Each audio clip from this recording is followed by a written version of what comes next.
আসসালামু আলাইকুম। বাংলাদেশ বেতার, রাজশাহী। স্থানীয় সংবাদ পড়ছি জেসমিন আজাদ।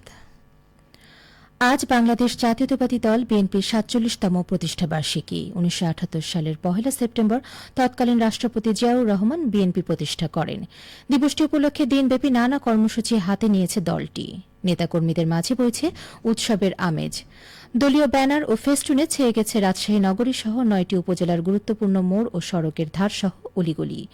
দিবসটি উপলক্ষে আজ সকালে রাজশাহী মহানগর ও জেলা বিএনপির দলীয় কার্যালয়ের সামনে জাতীয় ও দলীয় পতাকা উত্তোলনের মধ্য দিয়ে কর্মসূচির উদ্বোধন করা হয়। বিকেল ৩:৩০টায় নগরীর বাটার মোড় থেকে বর্ণাঢ্য র্যালি ও পথসভা অনুষ্ঠিত হবে। এতে বিএনপির স্থায়ী কমিটির সদস্য বেগম সেলিমা রহমানের প্রধান অতিথি হিসেবে উপস্থিত থাকার কথা রয়েছে। কর্মসূচিতে বিএনপি সহ দলটির অঙ্গ ও সহযোগী সংগঠনের সর্বস্তরের নেতাকর্মীরা অংশ নেবেন।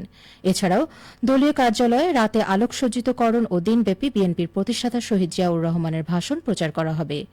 এদিকে প্রতিষ্ঠাবার্ষিকী উপলক্ষে সুবিধাজনক সময়ে রাজশাহীতে সাংস্কৃতিক অনুষ্ঠান, বৃক্ষরোপণ অভিযান, মৎস্য অবমুক্তকরণ, ফ্রি মেডিকেল ক্যাম্প ও ক্রীড়া অনুষ্ঠানের আয়োজন করা হবে। এদিকে নানা আনুষ্ঠানিকতার মধ্য দিয়ে সিরাজগঞ্জে উদযাপিত হচ্ছে বাংলাদেশ জাতীয়তাবাদী দল বিএনপির ৪৭তম প্রতিষ্ঠাবার্ষিকী। এ উপলক্ষে আজ সকালে শহরের ইবি রোডের জেলা বিএনপি কার্যালয়ে জাতীয় ও দলীয় পতাকা উত্তোলন করা হয়। মাল্যদান করা হয় বিএনপির প্রতিষ্ঠাতা শহীদ প্রেসিডেন্ট জিয়াউর রহমানের প্রতিকৃতিতে। এ সময় উপস্থিত ছিলেন সিরাজগঞ্জ জেলা বিএনপির সভাপতি ও সাবেক সংসদ সদস্য রুমানা মাহমুদ, বিএনপির কেন্দ্রীয় নির্বাহী কমিটির সদস্য ও জেলা শাখার সাধারণ সম্পাদক সাইদুর রহমান বাচ্চু সহ নেতাকর্মীরা। এছাড়াও বিকেলে একটি বর্ণাঢ্য র্যালি অনুষ্ঠিত হবে।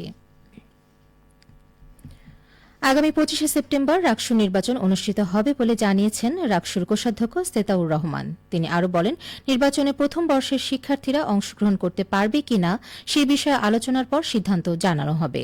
গতকাল সন্ধ্যায় রাজশাহী বিশ্ববিদ্যালয়ের সিনেট ভবনে শিক্ষার্থীদের সাথে রাকসু নির্বাচন কমিশনের মত বিনিময় শেষে তিনি এসব কথা জানান। এদিকে গতকাল ছিল মনোনয়নপত্র উত্তোলনের শেষ দিন। রাবির প্রথম বর্ষের শিক্ষার্থীদের নির্বাচনে ভোটার হিসেবে সম্পৃক্ত করার দাবিতে বেলা ১০টার দিকে রাকসু নির্বাচন কমিশনের কার্যালয়ে তালা ঝুলিয়ে দেয় শাখা ছাত্রদল। এর কিছুক্ষণ পর ছাত্র সমন্বয়ক এবং রাবি শাখা ছাত্র শিবিরের নেতাকর্মীরা মনোনয়নপত্র উত্তোলন করতে গেলে দেখা দেয় দ্বন্দ্ব। এর প্রতিবাদে বিশ্ববিদ্যালয়ের সাবেক সমন্বয়ক এবং রাবি শাখা ছাত্র শিবিরের নেতাকর্মীরা ছাত্রদলের বিপক্ষে অবস্থান নেয়। দুপুর ১টায় তালা ভেঙে মনোনয়নপত্র সংগ্রহ করেন সাবেক সমন্বয়ক এবং ছাত্র শিবিরের নেতৃবৃন্দ। বিকেলে ছাত্রদল এবং ছাত্র শিবির পাল্টাপাল্টি সংবাদ সম্মেলন করে। সিরাজগঞ্জের বেলকুচিতে এক গুদামে অবৈধভাবে মজুতকৃত খাদ্যবান্ধব কর্মসূচির ২২০ বস্তা চাল উদ্ধার করেছে ভ্রাম্যমাণ আদালত। গতরাতে উপজেলার গাড়ামাসি বাঁশতলা এলাকার একটি গুদামে অভিযান চালানো হয়। এ সময় ইব্রাহিম মণ্ডল নামে একজনকে আটক করা হয়। পলাতক রয়েছেন গুদামের মালিক। এ অভিযান পরিচালনা করেন বেলকুচি উপজেলার নির্বাহী কর্মকর্তা আফরিন জাহান। নওগাঁর ধামরহাটে অগ্নিকাণ্ডে ক্ষতিগ্রস্ত একটি পরিবারকে সরকারি সহায়তা প্রদান করা হয়েছে। গতকাল বিকেলে উপজেলা ভারপ্রাপ্ত নির্বাহী অফিসার মোসাম্মদ জেসমিন আক্তার এই সহায়তা প্রদান করেন। গত ৩০ জুলাই বৈদ্যুতিক শর্ট সার্কিট থেকে সৃষ্ট অগ্নিকাণ্ডে উপজেলার ধুরইল গ্রামের বাসিন্দা জাহিদুল ইসলামের ঘরবাড়ি সহ আসবাবপত্র পুড়ে প্রায় ৫ লাখ টাকার ক্ষতি হয়।